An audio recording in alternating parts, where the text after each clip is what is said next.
Hello, it's Christian Younger, and I want to welcome you to another Automotive Best Practice of the Week. In this week's edition, you're going to learn how to overcome one of the more common objections we get to buying a car, truck, van, or SUV, and that is the payment's just too high. Now, last week we were in store doing some personal one-on-one coaching and some role play and some word track practice with the salespeople when we introduced to them how to overcome a $100 payment objection and still be able to close the deal. Now, if you want to learn what we showed them in that practice session, go ahead and make sure you watch this video that's coming up next. Now, if this is your first time here and you want to improve your sales skills, learn how to use psychology to close more car deals, and receive unbiased dealership product, service, and vendor reviews, go ahead and make sure you subscribe, and then go ahead and click the bell so you never miss out on learning anything new. Okay, let's go to work. They said, you know what, Chris, I'm sorry, we just can't do it. If $400 is what it is, we got $400, we don't have any money to put down. Excuse me, if 400 is where it is with no money down, we're not going to be able to do it unless you guys want to figure something out because we need to be at $300 a month.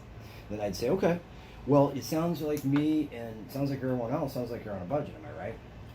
Mm-hmm. Yeah, so let me ask you, other than us finding a way to fit this in, I don't know how, but if we find some way to fit this in your budget, do you see any other reason why you wouldn't take it? No. Okay, so you're verifying all that like you're always doing. Okay, well, you know what? Before you take off here, let me just run through a couple things here with you. So most time, budget-minded customers, they look at the monthly payment, but something also that they like to look at is the total cost of ownership. Okay, and there's other factors besides just that monthly payment. Like number one would be repairs and maintenance. So when we were talking earlier when we were doing the appraisal, you told me that you spent $1,000 in the last 12 to 24 months to repair this vehicle. So if we take the 12, divide that by the, take the 1,000 and divide it by the 12, that'd be 83 months, $83, excuse me, that you spent. But let's be fair, because it's 15 months ago, so let's just kind of average it out. So if we take the 1,000 divided by the 24, which should be about half of that, right? So it's about 41, 42, so we'll say 42. And then if we add those together and then divide again by 2, we come up with, in the last 2 years, on average, you spent $62 a month in repairs. Now, when we compare that over here to the new vehicle, you're gonna have that peace of mind package that we talked about.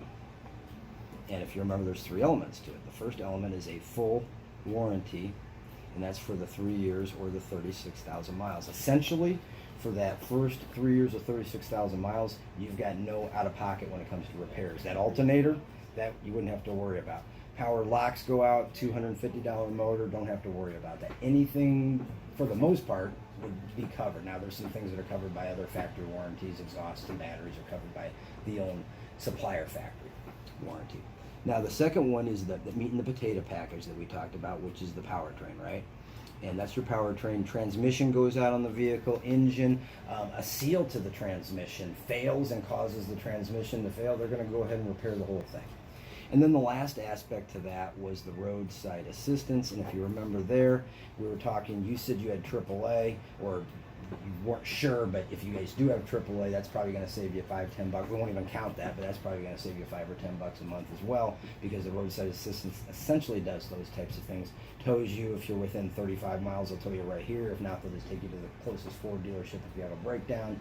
Heck, they'll even bring you fuel if you run out of gas. They'll unlock the car if you lock yourself in. And lastly, they'll go ahead and give you a battery jump if the battery would fail. So again, nothing out of pocket here. Now, the second aspect of the total cost of ownership, or the total payments of ownership, is fuel. And you had mentioned when I was doing the appraisal form, I said, are you happy with the fuel economy? And you said, I mean, I'd always take better, but you weren't really unhappy with it. However, let's just go through the math on that. So you said you were driving 17,000 miles a year. So first thing we want to do is take the 17,000 miles and divide that by 12 months. So roughly you're at 1,400 miles. We'll put down to 1,416. So you're at 1,400 miles that you drive per month. And so then your vehicle that you're currently driving gets 20 miles per gallon combined. So I had done a little fueleconomy.gov. What time is it? And if you see fueleconomy.gov shows you what the vehicle does in the city, and also shows you what the vehicle does on the highway. So you can see it was 17 and about 24, so combined it's about 20. So if we take that and we divide that by the miles per gallon, we say 20? Yeah. So that means we're using about 71 gallons of gas a month. Okay? Now, to figure it up here, this one, yours is a combined, the one you're looking at the edge, is 24 miles per gallon. So let's see what kind of difference that is. 1416 divided by 24 is 59 gallons in a month. So what are you paying right now for gas? About $2.30 a gallon. Okay, so 230. So you've got over here, you're going to be spending about